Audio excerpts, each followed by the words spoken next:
Bismillahirrahmanirrahim. Alhamdulillahirabbil alamin. Allahumma shalli ala sayidina Muhammad wa ala ali sayidina Muhammad. Assalamualaikum warahmatullahi wabarakatuh. Innal hamdalillah, segala puji hanyalah milik Allah Subhanahu wa taala. Bersyukur kepada Allah, hari ini masih Allah berikan karunia nikmat sehingga kita dapat melanjutkan aktivitas kehidupan. Hari ini masih Allah berikan kesempatan mata dapat melihat, telinga dapat mendengar, mulut dapat berbicara. Dan ketika hari ini, walaupun kondisinya pembelajaran dalam kondisi daring, kita dapat mengikuti proses pembelajaran ini dengan sebaik mungkin. Selamat pagi, selamat siang, selamat sore, menyesuaikan dengan kondisi mahasiswa-mahasiswi sekalian dalam proses pembelajaran kali ini. Semoga dengan proses pembelajaran ini nantinya Allah senantiasa berikan keberkahan di dalamnya dalam setiap pertemuan yang kita laksanakan. Salawat dan taslim semoga Allah limpah curahkan kepada Nabiullah, kekasih Allah khatamun nabiyyin, beliaulah sebaik-baiknya idola yang patut kita jadikan idola dalam setiap aktivitas apapun yang kita lakukan. Beliaulah suri tauladan terbaik, dan semoga juga salawat dan salam tersampaikan juga kepada keluarganya, para pengikutnya hingga yaumil akhir kelak. Dan semoga kita termasuk dalam golongan umatnya yang istiqomah dalam amal soleh dan kebaikan. Baik, pada kesempatan kali ini kita akan lanjutkan.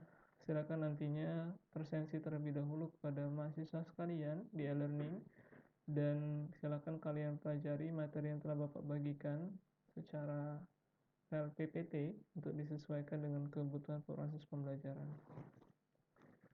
Kita akan masuk ke dalam mata kuliah Jaringan Komputer dan Komunikasi Data pertemuan kedua yang membahas berkaitan dengan pengantar komunikasi data. Ini lanjutan dari pertemuan sebelumnya. Kalau sebelumnya kita membahas terkait dengan sinyal sebagai pembawa informasi, yang karena ini masih berkaitan dengan komunikasi data, maka yang akan kita bahas berkaitan dengan pengantar komunikasi data itu sendiri. Sedikit quotes ya, ataupun kata-kata motivasi buat semuanya, karena ini juga sebenarnya motivasi bagi kita. Gagal itu urusan nanti, yang terpenting kita berani untuk mencoba dan mencoba. Jadi yang senantiasa kita temui di lapangan adalah bagaimana kita maksimalkan ikhtiar dalam proses pembelajaran. Proses apapun yang kita lakukan, yang mana nantinya dalam proses ini, jikalau ada hasil itu keseluruhan adalah bonus dari Allah. Jadi usaha yang kita lakukan, walaupun banyak percobaan misalkan yang kita lakukan, kita tahu bahwasanya penemu lampu saat ini siapa? Dia yang menciptakan lampu tidak langsung menjadi lampu seperti penerang yang kita temukan saat ini. Ada ratusan eksperimen ataupun percobaan-percobaan yang dia lakukan. Namun dalam proses percobaan ini dia belum menemukan kesempurnaan. Sehingga percobaan 1, 2, 3 sampai seterusnya. Jadi kita yang saat ini tidak ada kata gagal sebenarnya ya. Cuman belum menemukan jalan yang lebih tepat untuk menemukan solusi dari proses permasalahan yang kita temui di lapangan. Secara komunikasi data, berkaitan dengan data ini berarti terjadi komunikasi antara dua belah pihak, antara PC1 ataupun perangkat yang satu ke perangkat yang kedua.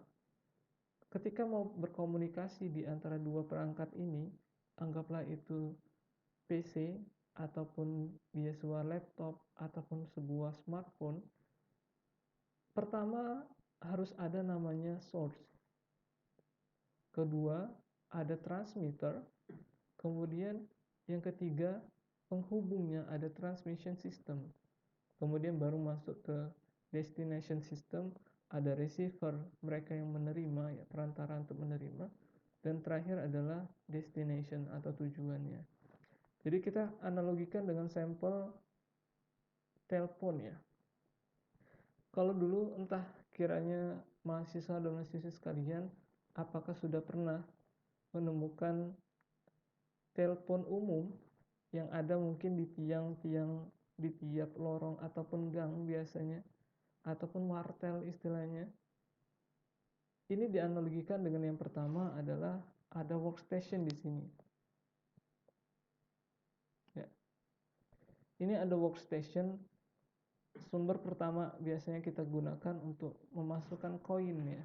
Ada PC emangnya sudah digunakan, disiapkan workstation khusus untuk sebagai sumber ya.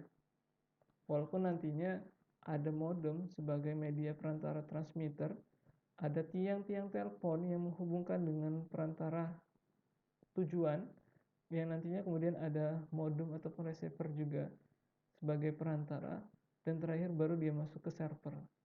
Dari server baru nanti dimasukkan arahnya ke tujuan yang kita tuju, misalkan nemuin dari A ke B misalkan ya. Ini salah satu analoginya, sehingga terjadilah dua komunikasi. Kalau mereka tidak terhubung, tidak connect istilahnya, maka tidak terjadi komunikasinya. Maka dari itu, dalam menghubungkannya komunikasi data, komunikasi dasar antara kedua belah pihak ini, minimal mereka dalam satu segmen yang sama ataupun dalam satu jaringan yang sama agar mereka bisa terhubung. Contoh, ada yang satu online, yang satu nggak bisa offline, harus satunya online juga gitu, agar terjadi dua belah pihak komunikasi. Ini secara definisi berkaitan dengan gambar yang tadi telah disampaikan. Ada sumber, pengirim, ada sistem transmisi, ada penerima dan tujuan. Kemudian kita masuk ke dalam data dan sinyal, karena berkaitan dengan konsep komunikasi data. Ini berarti ada data sebagai media komunikasi ataupun pemberi informasi, karena di dalam data itu menjadi kumpulan-kumpulan data nantinya, sehingga menjadi suatu informasi yang dapat memberikan pengetahuan bagi siapapun yang menerima data tersebut. Data merupakan komponen yang mengandung suatu informasi. Kita tahu kalau data ini kita definisikan lebih kecil lagi, data ataupun data itu merupakan kumpulan, misalnya kumpulan dari kalimat, coding dan sebagainya misalnya.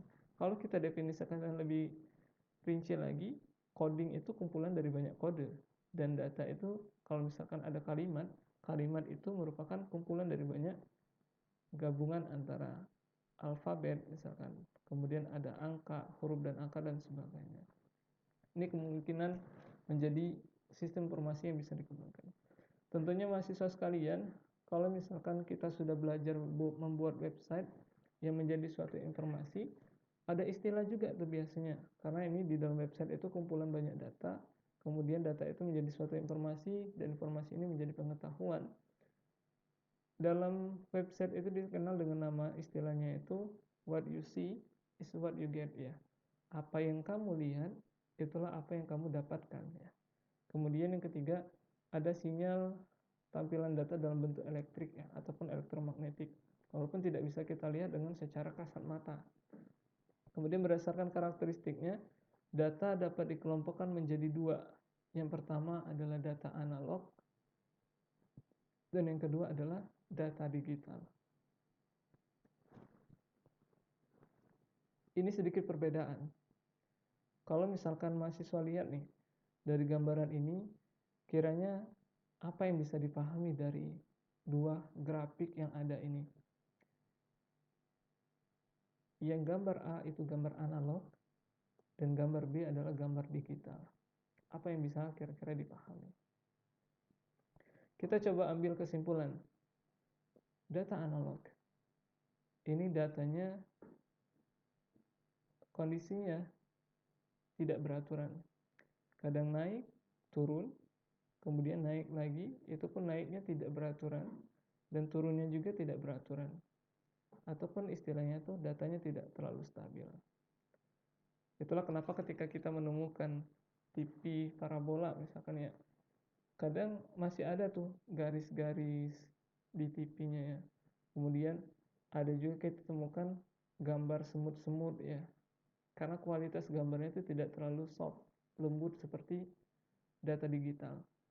Kalau data digital saat ini kita bisa lihat dari data yang dikirim menggunakan misalkan USTP ataupun digital yang lain yang sudah menggunakan data internet biasanya ya.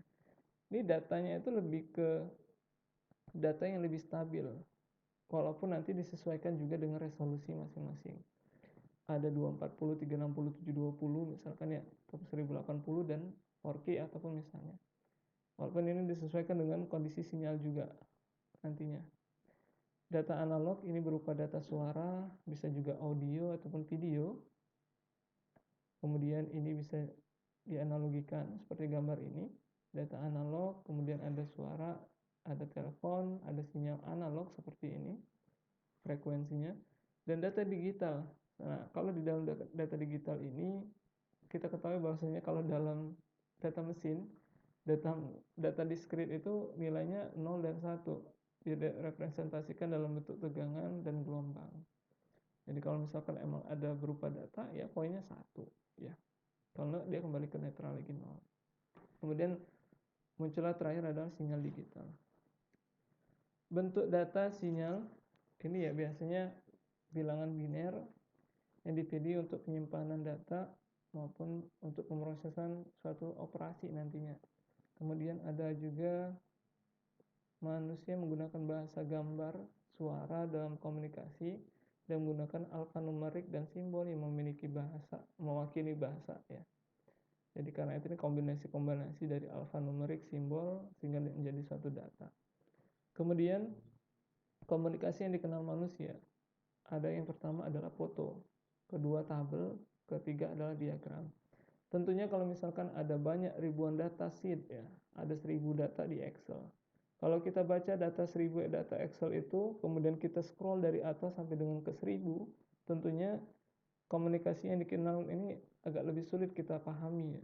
Tapi dengan versi tabel ataupun diagram mungkin lebih variatif, lebih mudah dipahami oleh penerima data tersebut. Kemudian ada warna, kemudian ada gambar bergerak atau tidak bergerak ya. Kemudian suara, musik, selanjutnya ada tertulis melalui huruf dan angka. Mungkin demikian pertemuan pada kesempatan kali ini, yang intinya masih berbahas terkait dengan komunikasi data yang menjadi salah satu basic dasar dalam proses pertukaran data, terjadinya komunikasi di antara kedua belah pihak, antara dua belah pihak tersebut terutama ya, yang nantinya bisa disesuaikan dengan kebutuhannya masing-masing. Mungkin demikian, kalau ada yang ingin didiskusikan boleh kita diskusi di dalam e-learning, nanti Bapak buka forumnya diskusi di e-learning, silakan kalau misalkan ingin ditanyakan. Kemudian pertemuan ini kita akhiri. Subhanakallahumma wabihamdika asyhadu an la ilaha illa anta astaghfiruka wa atubu ilaik. Bapak Hiro, assalamualaikum warahmatullahi wabarakatuh.